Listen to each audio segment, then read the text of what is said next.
Today, we're in Hamburg, visiting the workshop of Frank Pressentin, where wonderful fountain pens are created. Welcome in my atelier at Elbwood. We discover a well-curated space and are greeted by good coffee and brunch, which immediately shows me he has an eye for detail.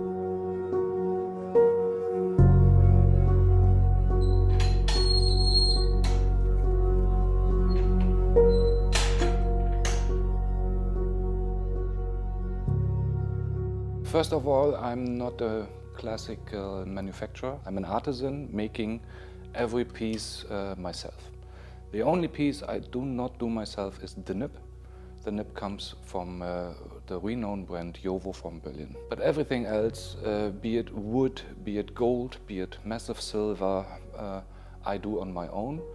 Or for special editions, I work together with other artisans. But there's no computerized technique involved, there is no industry involved, here no suppliers from abroad. Everything takes place in this atelier.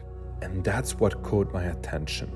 The clean, almost rustic, yet very well curated aesthetic and craftsmanship of Elbwood. Frank, Samuel, what an honor to be here finally with you. nice to meet you in person. Exactly. Not on Instagram. I cannot wait today to discover not only the beautiful pens that you do, because you know that I'm a big lover and fan of your work, but especially discovering the artist behind the making of this pen in this wonderful atelier here in Hamburg. I'm very happy to have you here. I'm following your work as well. I think you're very important in sending out into the world what writing instruments are all about. That is very special. Thank you so much. As we said before, I think you can look over my shoulder today and watch me making a pocket master. Very out good. Of solid silver. Very good. Hammered, hammer blown, arm tiring. Maybe you can make a hammer blow yourself. I would love to do that. Only one. Okay, sounds like a great Yeah. deal. Can't wait. And I'm sure it's going to be extremely interesting to see how a handmade pen with these incredible machines made by an artist, how they're made. Yeah, let's do it. I just got a rod of solid silver. It's 935 silver, a little bit above sterling. As I told you, I always work from solid material. It's quite heavy as well. And the idea is to turn the cap of the Pocket Master out of it. And I use collets. Collets have the advantage of being very, very precise. And we want precision in what we are doing. I am working on a very old precision lathe. This one is from 1967. It's heavy, almost a ton. And heaviness brings calmness in running. So it brings smoothness on the surface, and that helps to get to a very fine finish cutting this silver.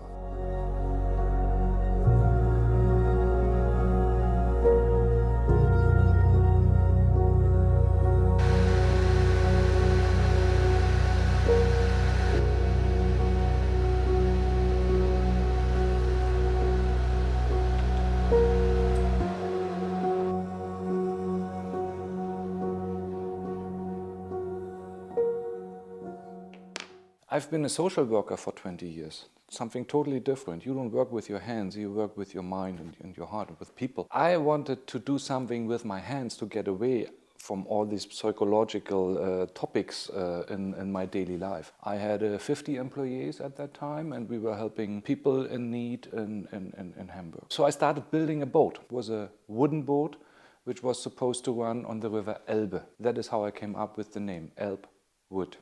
I felt that is something that I can deeply connect to, working with my hands, seeing at the end of the day what you have done. I was seriously thinking about building another boat and another one, but my wife wasn't too much into this idea. And then I realized the captains of a boat write down their stories in a logbook.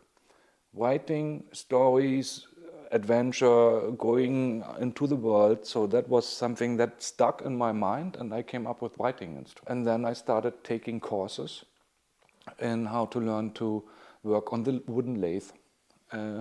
That took me 1 or 2 years.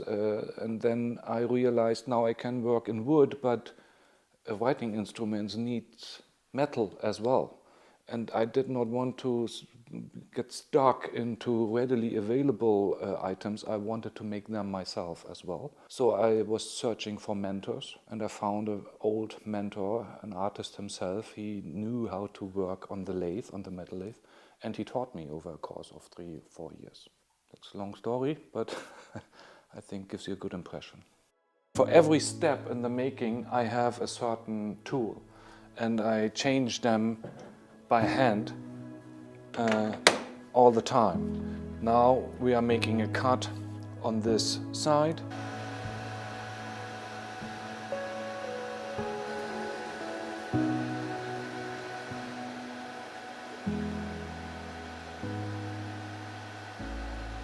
This will be the cap of the Pocket Master. We smooth this surface, and we cut it off. And now we need to get rid of this, in German I would say Pinökel. When we get rid of this, then we keep on moving to the next step, and that will be hammering.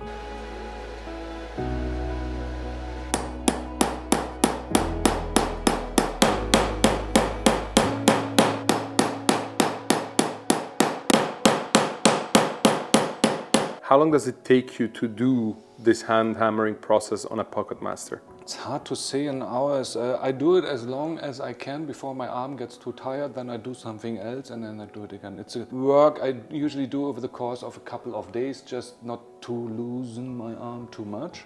Time-consuming process. You just saw me hammering on the Pocket Master in solid silver. There are only a few people in the world who are able to do this process, and I'm pretty sure Samuel Naldi from Switzerland is one of them. It's your turn, Samuel. Do it. Do it. Keine Kraft aufgebaut. Dann fährst du so weit wie möglich mit den Fingern hier an und schlägst hier vorne drauf. Well, all right. Looks like it's my turn. Let's see if I can hand hammer a Pocket Master of Elbwood. While I hand hammer, I feel how this work requires skill, experience, and precision, reminding me that hand hammering doesn't always equal hand hammering, and that a great deal of time goes into each Elbwood pen. Samuel, you did a perfect job hammering your first time. I think that is quite respectable work you did here. I showed you some of my little secrets just to be aware. It took me 3 years finding out the right way of hammering, boring, milling, cutting the threads without destroying all my work by the hammer. And I showed you some secrets. You promised to keep them, and we will not reveal all. Okay, there has to be some magic around it. If you would have come here 8 years ago, it wouldn't have looked that easy as it does today. And yes, it is a rod, but you need to know what diameter of rod you have to take. You have to know the process numbers, how to start, how to end, the steps. There are so many small steps that you have to take in mind. So it looks easy today, but there have been days where things were terribly difficult. It takes about 30, maybe 35 more steps to finalize the cap of the Pocket Master. We showed you some of them. I think you get an idea of how time-consuming this process is. It's totally worth it.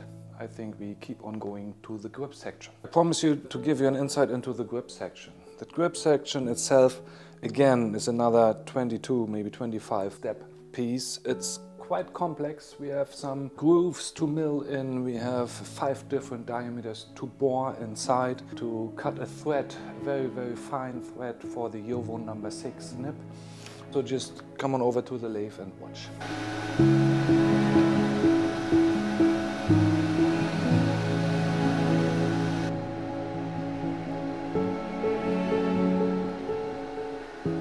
The signature piece of my pens is the grooved grip section.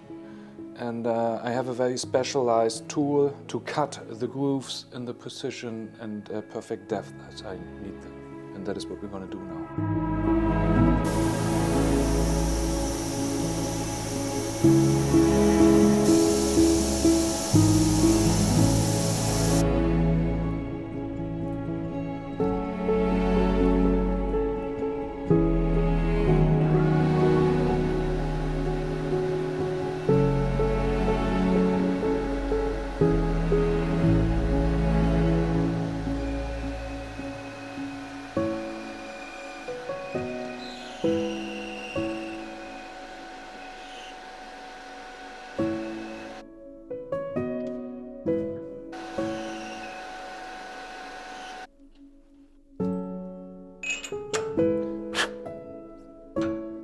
there's a machine doing the work, but it's all guided by the human hand, creating each piece individually for each customer.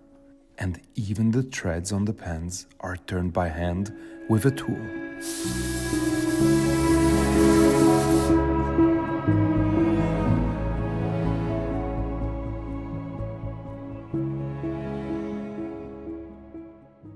I always work from the full material. There are no prepared pieces that I use. I use rods. I just grab into my shelf here. This is a rod of ebonite.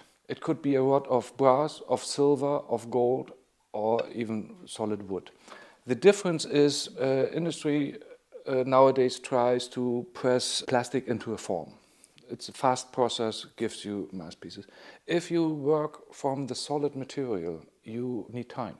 It's the only way to make something big, smaller. And it's more a process like a sculpture. You have a big tree and the sculptor sees there is art inside, and that is how I feel and how I approach it. I design on the lathe. I do not use the computer for design, which is not the most modern way of designing nowadays. But for me, I feel by looking on the solid piece on the lathe, using my hands, now it's right. And then I stay with it. We take our last moments to be inspired by this place, which has so much to discover and admire. I think you got a good impression of how many little steps it takes. It was about 40 to 50 small steps making the cap.